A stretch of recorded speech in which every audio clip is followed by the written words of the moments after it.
Class 12th Human Geography, Chapter number 1, Human Geography, Nature and Scope. So we will read about Human Geography. Human Geography is associated with the mother discipline Geography. Geography एक mother discipline है, broad subject है, उसी का एक part है human geography. अगर हम बात करें जोग्राफी की तो उसमें उसकी कुछ करैक्टरिस्टिक्स है, उस सब्जेक्ट की कुछ करैक्टरिस्टिक्स है. जैसे कि ये एक इंटीग्रेटिव सब्जेक्ट है. इंटीग्रेटिव सब्जेक्ट मतलब कि बाकी सब्जेक्ट के साथ एसोसिएटेड है. एम्पिरिकल सब्जेक्ट है, मतलब कि इसको आप अगर चाहो तो प्रैक्टिकली देख सकते हो कि किस तरीके से ये साइंटिफिक है. थर्ड, इसकी करैक्टरिस्टिक प्रैक्टिकल है. आप देख रहे हो अपने चारों ओर जो भी चीज़ें हम ज्योग्राफी में पढ़ते हैं वो एक्चुअल में प्रैक्टिस हो रही हैं, चाहे वो सोलर सिस्टम से एसोसिएटेड है या फिर से आपके ह्यूमन ज्योग्राफी की ही जो स्टडी है उससे एसोसिएटेड है. ये सारी चीज़ें प्रैक्टिकल लाइफ में इम्पोज होती है. 10 जो रीच है ज्योग्राफी की ये एक्सटेंसिव है. Each and every event or phenomena which varies over space and time can be studied geographically. जो भी चीज़ें आप अपने आसपास देखते हो वो सारी की सारी आप ज्योग्राफी से एसोसिएट कर सकते हो. Human geography studies the relationship between the physical that is natural and the human worlds. Human geography में हम क्या पढ़ते हैं? रिलेशनशिप पढ़ते हैं फिज़िकल और नेचुरल और ह्यूमन वर्ल्ड्स के बीच में. मतलब कि जो आपका फिज़िकल एनवायरनमेंट है और जो ह्यूमन वर्ल्ड है, ह्यूमन बींग्स है, उसके बीच का जो एसोसिएशन है वो आप ह्यूमन ज्योग्राफी में पढ़ते हो. The spatial distributions of human phenomena and how they come about, the social and economic differences between different parts of the world. Means जो भी चीज़ें आप देख रहे हो कि यूएसए में और इंडिया में क्या डिफरेंसेस है, इनके लाइफस्टाइल क्यों डिफरेंट है, सोशल और इकोनॉमिक डिफरेंसेस क्यों हैं. जैसे कि मिनरल रिसोर्सेज कहीं पे ज़्यादा है तो वो जगह प्रोस्पेरस है, कहीं पे बंजर ज़मीन है तो वो एरिया इतना प्रोस्पेरस नहीं है. ये सोशल और इकोनॉमिक डिफरेंसेस कैसे आते हैं, ये सारी चीज़ें हम ज्योग्राफी में, ह्यूमन ज्योग्राफी में पढ़ सकते हैं. स्टार्टिंग में क्या हुआ कि जब geography as a subject introduce हुआ तो इसमें कन्फ्लिक्ट अराइज़ हुआ कि ये सब्जेक्ट आपका नोमोथेटिक होना चाहिए या इडियोग्राफिक होना चाहिए. अब इन दो वर्ड्स का मीनिंग क्या है आपको पता होना चाहिए. नोमोथेटिक का मतलब होता है लॉ मेकिंग सब्जेक्ट, थ्योरी वाला सब्जेक्ट होना चाहिए. मतलब कि लॉ में बना दिए हैं कि इसी तरीके से होगा और ये एक फैक्ट है, इसको आप चेंज नहीं कर सकते. ये होता है law making. Okay, nomothetic subject. या फिर से एक डिस्क्रिप्टिव सब्जेक्ट होगा. डिस्क्रिप्टिव सब्जेक्ट के लिए वर्ड यूज़ किया गया है इडियोग्राफिक. ओके, डिस्क्रिप्टिव सब्जेक्ट मतलब कि एक डिस्क्राइब किया हुआ है कि इस तरीके से चीज़ें होती हैं. तो ये दो वर्ड्स आपके लिए इंपॉर्टेंट है जो आपको याद रखने हैं. इसके बाद नेचर और ह्यूमन जो है वो एक दूसरे के साथ इतने ज़्यादा इंटरकनेक्टेड है, हॉलिस्टिकली इतने ज़्यादा एक दूसरे के साथ इंटरट्विन्ड है कि आप इनको अलग अलग करके नहीं पढ़ सकते. इसीलिए ये सब्जेक्ट जो है ह्यूमन ज्योग्राफी आपके लिए इंपॉर्टेंट हो जाता है.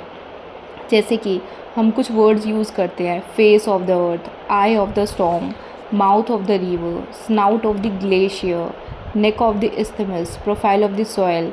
और जैसे कि हम वर्ड यूज़ करते हैं आर्टरीज ऑफ सर्कुलेशन, जैसे कि ब्लड की होती है इन अ ह्यूमन बॉडी, इसी तरीके से नेटवर्क ऑफ रोड्स और रेलवेज़ और वाटर के लिए भी हम arteries of circulation word use करते हैं. तो आपको ये कुछ चीज़ें याद रखनी है कि कौन सा वर्ड किससे एसोसिएटेड था. Face of the earth, eye of the storm, mouth of the river, snout of the glacier, neck of the isthmus and then arteries of circulation किससे एसोसिएटेड है? आपके network of road, railways and waterways से. इसके बाद आपको 3 definition दी हुई हैं जो पहले PYQs में आई हुई हैं, आगे भी आने के चांसेस हैं. Human geography is the synthetic study of relationship between human societies and earth surface. किस पे एम्फेसाइज किया गया है? सिंथेटिक स्टडी पे एम्फेसाइज किया गया है. सिंथेटिक स्टडी की बात किसने करी है? आपकी रैडज़ल ने करी है. रैडज़ल ने बात करी है human geography is the synthetic study of relationship between human societies and earth surface. Next definition आपकी दी है LNC सैम्पल ने. LNC सैम्पल ने किस पे एम्फेसाइज़ किया है? डायनामिज़म पे किया है कि चीज़ें जो हैं वो बार बार चेंज होती रहती हैं. इनकी डेफिनेशन है human geography is the study of the changing relationship between the unresting man and the unstable earth. ना ही अर्थ जो है वो स्टेबल है, ना ही जो ह्यूमन बींग्स है वो अनरेस्टिंग है. जो ह्यूमन बींग्स हैं वो चेंज होते रहते हैं, डायनामिज़म है. तो ये डेफिनेशन दी है आपकी LNC सैम्पल ने. थर्ड डेफिनेशन आपकी दी है पॉल विडा डे ला प्लाचे ने. इनकी डेफिनेशन है conception resulting from a more synthetic knowledge of the physical laws governing our earth and of the relationships between the living beings which inhabit it. इन्होंने new conception की, inter relationship की बात करी है अर्थ के और ह्यूमन बींग्स की. तो आपको 3 डेफिनेशंस याद रखनी है. रैडज़ल की जो डेफिनेशन है वो सिंथेटिक स्टडी के बारे में, सिंथेसिस के बारे में बात करती है. LNC सैम्पल ने डायनामिज़म के बारे में बात करी है कि जो ह्यूमन बींग्स है, अर्थ है, वो अनस्टेबल हैं. लास्ट डेफिनेशन आपकी पॉल विडाल डे ब्लाचे ने दी है, जिन्होंने बात करी है कंसेप्शन के बारे में कि इंटर रिलेशनशिप कैसी है अर्थ और ह्यूमन बींग्स की। I hope everything is clear till here. Then the next topic of your subject is of the chapter is nature of human geography. Human geography का नेचर कैसा है? Human geography आपकी क्या पढ़ ह्यूमन जोग्राफी में आप क्या पढ़ते हो? इंटर रिलेशनशिप पढ़ते हो, फिजिकल एनवायरनमेंट के बारे में, और जो सोशियो कल्चरल एनवायरनमेंट है जो ह्यूमन बींग्स ने बनाया है, इनका आपस में इंट्रैक्शन कैसा हो रहा है। ओके, जब स्टार्टिंग में क्या हुआ कि ह्यूमन बींग्स इतने ज़्यादा डेवलप्ड नहीं थे, उनको इतनी नॉलेज नहीं थी, तो वो नेचर से डर के रहते थे। टेक्नोलॉजी इतनी एडवांस नहीं थी, तो ह्यूमन बींग्स जो भी अपने आसपास हो रहा था उसी को फॉलो करते थे, नेचर से डर के रहते थे और ज़्यादा छेड़छाड़ नहीं करते थे। तो उस टाइम को हम कहते हैं एनवायरमेंटल डिटर्मिनिज्म। ये जो इंटरेक्शन थी ये प्रिमिटिव ह्यूमन सोसाइटी की थी, जब ह्यूमन बींग्स इतने एडवांस नहीं थे और जो फोर्सेस थे नेचर के वो काफ़ी ज़्यादा स्ट्रॉन्ग थे। इस टाइम पीरियड को कहा गया एनवायरमेंटल डिटर्मिनिज्म, कि एनवायरनमेंट ही डिटरमाइन करता था कि ह्यूमन बींग्स को कैसे रहना है। उसके बाद क्या हुआ, ह्यूमन बींग्स एडवांस हुए, थोड़ी टेक्नोलॉजी डेवलप हुई, तो ह्यूमन बींग्स को पता चला कि हम थोड़ा बहुत अपने आप को चेंज कर सकते हैं और एनवायरनमेंट को यूज़ कर सकते हैं एज़ पर आवर नीड्स। तो जिस तरीके से ह्यूमन बींग्स ने टेक्नोलॉजी को और अपने आसपास के एनवायरनमेंट और सोसाइटी को समझना शुरू किया, तो उस टाइम के पीरियड को हम कहते हैं पॉसिबिलिज्म। पॉसिबिलिज्म वर्ड इसलिए यूज़ किया गया कि नेचर हमको अपॉर्चुनिटी दे रही है। नेचर किसको अपॉर्चुनिटी देती है? ह्यूमन बींग्स को अपॉर्चुनिटी देती है। और अगर ह्यूमन बींग्स उस अपॉर्चुनिटी को सही से यूटिलाइज़ कर लेते हैं तो उनके पास पॉसिबिलिटी है अपने आसपास चीज़ों को चेंज करने की और नेचर को अपने यूज़ के लिए इस्तेमाल करने की। तो उसके बाद आपके लिए इम्पॉर्टेंट है कि इन दोनों के बीच का एक मिड सॉल्यूशन निकाला। मिड सॉल्यूशन किसने निकाला? ग्रिफिथ टेलर ने निकाला। इन्होंने एक मिडिल पाथ दिया, मध्यम मार्ग दिया, किन दो चीज़ों के बीच में? एनवायरमेंटल डिटर्मिनिज्म के और पॉसिबिलिज्म के। ग्रिफिथ टेलर ने जो कंसेप्ट दिया उस कंसेप्ट को हम कहते हैं नियो डिटर्मिनिज्म या स्टॉप एंड गो डिटर्मिनिज्म। इस कंसेप्ट का मतलब ये है कि आप एनवायरनमेंट का यूज़ तो करो, ठीक है, जब जब आपको चीज़ मतलब जब जब आपको यूज़ करना है आप उसको करो, नेचर को यूज़ करो, बट नेचर को एक्सप्लॉइट मत करो। जितनी क्षमता है उतना ही यूज़ करो। स्टॉप एंड गो डिटर्मिनिज्म को जैसे हम समझ सकते हैं रेड लाइट से, आपको इतना ही यूज़ करना है, स्टॉप हो जाना है जब आपको लगे कि काफ़ी चीज़ें चेंज हो रही हैं। फॉर एग्जांपल अगर क्लाइमेट चेंज बहुत ज़्यादा बढ़ रहा है तो आपको स्टॉप हो जाना है। ओके, जब आपको लगे कि अब एम्बिएंट एनवायरनमेंट है, अब चीज़ें ठीक हो रही हैं, तो आप अपना काम कर सकते हो।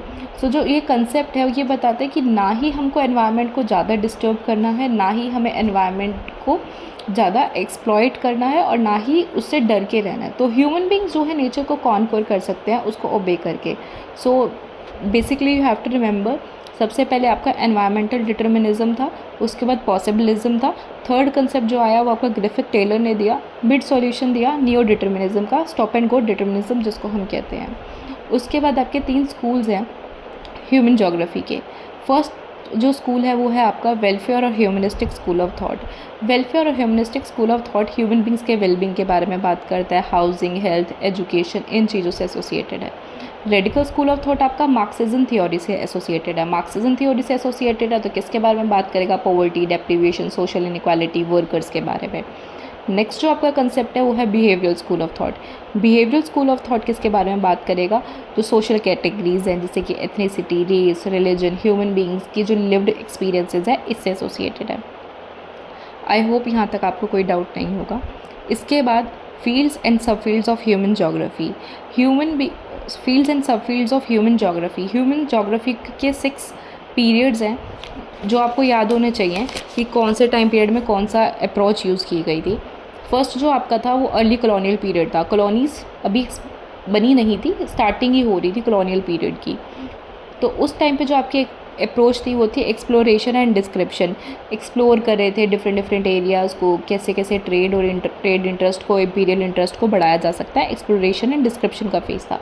फिर आपका आता है लेटर कॉलोनियल पीरियड। ये आपने हिस्ट्री में भी देखा। इस टाइम पे क्या करा जा रहा था? रीजनल एनालिसिस किया जा रहा था लेटर कॉलोनियल पीरियड में कि एक पर्टिकुलर रीजन जो है वो किस तरीके से एसोसिएटेड है पूरे अर्थ के साथ, ताकि हम वहाँ पे पर्टिकुलरली वही चीज़, जैसे कि हमने देखा कि ओपीएम यहाँ पे हम प्रोड्यूस कर रहे थे, क्यों कर रहे हैं? ताकि वहाँ से जो पर्टिकुलर रीजनल एनालिसिस करने से हमें पता चलता था कि यहाँ पे ये चीज़ का उत्पादन हो सकता है, तो वही चीज़ हम उसी चीज़ का उत्पादन करके मैक्सिमम प्रॉफिट ले सके। फिर उसके बाद आपका आता है 1930s का पीरियड, इंटरवर्ल्ड पीरियड। इस टाइम पे एरियल डिफ्रेंसिएशन स्टार्ट हुआ। इसमें हमने क्या किया, इस अप्रोच में क्या होता था एरियल डिफ्रेंसिएशन की, कि यूनिकनेस जो होती थी एक रीजन की, ये देखी जाती थी। ये समझा जाता था कि ये पर्टिकुलर रीजन दूसरे रीजन से किस तरीके से अलग है। फिर 1950s लेट 1960s में आया आपका स्पैटियल ऑर्गेनाइजेशन। इस टाइम पीरियड का एक इम्पॉर्टेंट कंसेप्ट है क्वांटिटेटिव रेवोल्यूशन। इसमें क्या किया गया, मैपेबल पैटर्न्स बनाए गए ह्यूमन बींग्स के एक्टिविटीज़ के, फिज़िक्स के फिनोमेना एंड अप्लाई करेगा, use of computer, statistical tools, ये सब चीज़ें बढ़ गई। जैसे जैसे एडवांसमेंट हुई तो फिज़िक्स के जो लॉज हैं, कंप्यूटर्स, स्टैटिस्टिकल टूल्स, टेक्नोलॉजी, इसका यूज़ होना स्टार्ट हुआ। देन आपका आता है 1970s। इस टाइम पे आपके ह्यूमनिस्टिक, रेडिकल और बिहेवियरल स्कूल्स आए, जिसके बारे में अभी हमने देखा।